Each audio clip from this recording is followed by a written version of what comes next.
Welcome to the Recruitment and Selection training module for NAIDO Early School. This training session will give you an understanding of our recruitment and selection process and outline the responsibilities of the Executive Centre Manager throughout this process.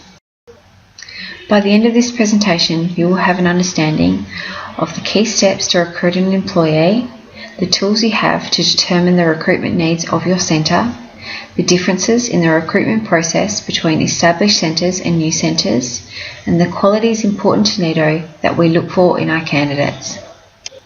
Please note that the detailed process is available for you to consult at any time, located in the People Manager's Manual. The recruitment process begins when a position arises. The ECM completes a request for vacancy. Located on DMS, on the NAIDO website, the ECM populates the form with the relevant criteria, including position title, reasons for the vacancy, and date the position is vacant from. Once the form is submitted, it is reviewed and approved by the People and Culture Leader. Following the approval, the details are sent to the People and Culture Officer. The People and Culture Officer liaises closely with the ECM to discuss the recruitment brief further and determine the exact needs of the centre. Once the recruitment brief is agreed on, the People and Culture Officer advertises on various online job boards, shortlists the applications, and conducts first interviews. Successful candidates are referred onto the ECM for second interviews. If both parties agree that the candidate is suitable, the People and Culture Officer conducts reference checks and verbally offers the candidate. There are multiple reasons for needing to recruit a new employee. The first, a replacement for a team member that has resigned or has been terminated. The second, an increase in occupancy of the service. Third, room changes which may affect the ratios. And finally, a secondment to cover periods of extended leave, such as maternity leave. It is very important to correctly determine the recruitment needs of the centre. If your centre is overstaffed, your wages will be too high. However, if you're understaffed, the centre could be in breach of ratios. The best tool to assist you in determining your recruitment needs is a centre workforce plan. The workforce plan gives you a snapshot of your current team members and their qualifications. This is against occupancy and ratio requirements. It will highlight if any rooms are understaffed or if the percentage of certificates versus diplomas is incorrect. You can evaluate the gaps and identify all possible avenues to fill the gaps. Strategies can include internal promotions, room transfers, or traineeships, as well as recruitment. The People and Culture Leader can also provide you with the advice and guidance on your workforce plan. Once it's been established that a new hire is required, the following must be determined: the qualifications and certificates required, the level of experience needed, personality traits that will fit your centre's current team and culture, if you can accommodate additional children if a candidate wishes to bring their children to the centre for care, and how much support and training are you able to provide the new employee. These criteria must be communicated with the People and Culture Officer when discussing the recruitment brief to ensure the recruitment strategy is aligned with the centre's needs. With the position approved by the People and Culture Leader and the job brief confirmed, recruitment can now begin. The initial steps of the recruitment process are supported by JobAdder, a professional recruitment software. This includes database searches, external advertising, and resume screening. JobAdder can also facilitate all communication with the candidates.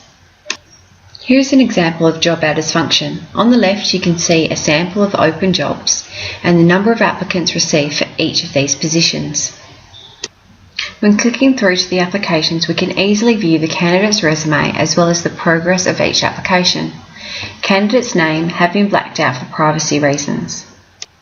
So what are we looking for when we are shortlisting the applications?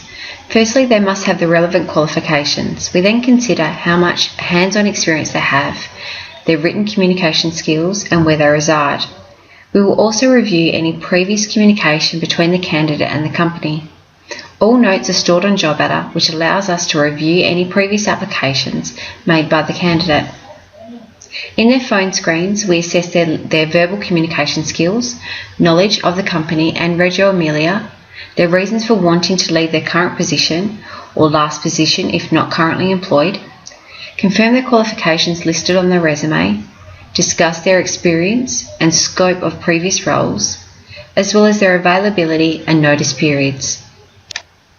At interview stage, we make note of their presentation and punctuality. We look for a genuine level of enthusiasm and passion for working with children. We assess their written communication skills and basic care knowledge. The candidates are asked specific sets of behavioural questions tailored to the position they are applying for. Each set of questions probe relevant areas of importance to the role.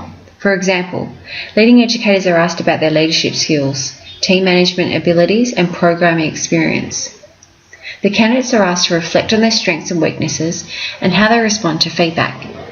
We evaluate their knowledge of the EYLF and Reggio Emilia philosophy. Most importantly, we are looking for an alignment with the company's culture and values. After a successful first interview, the candidate is referred to the ECM for the second interview. This provides a great opportunity to evaluate the candidate within the centre's environment. The ECMs can assess the suitability to the centre in terms of experience and personality and determine if they have the right experience to fulfil the responsibilities. It is important to also ensure the candidate can work all shifts on the roster and to discuss childcare requirements if applicable. If possible, it is recommended to do a practical assessment on the floor. Allow the candidate to spend time on the floor and observe their natural interactions with the children and the team. Ask questions such as, are they hands-on? Are they attentive to children's needs? Are they at the children's level and do they interact with other team members? You can also obtain feedback from team members and take their opinions into consideration. This is a great way to empower your team and to allow them to have a voice of their opinions. The main point of difference when looking at the recruitment and selection process for new centres versus established centres is the addition of an assessment centre. So what exactly is an assessment centre? An assessment centre is a group-style interview. All shortlisted candidates are invited to attend a session. Each session allows for 10 to 15 candidates and spans over 2 hours. The assessment centres are conducted by the People and Culture team and the Executive Centre Manager. The candidates are asked to complete a series of exercises. Some of these exercises are completed in a team and others are individually based. Throughout the session, the candidates are observed and assessed on their teamwork skills, childcare knowledge, company knowledge and problem-solving abilities. Once the session is complete, the People and Culture team and the ECM debrief on the candidates and review their written components of their assessment to decide which candidates will progress to one-to-one interviews. The assessment centres provide a great opportunity to assess the group of candidates simultaneously, observe interactions and personalities within the group, and identify natural leaders.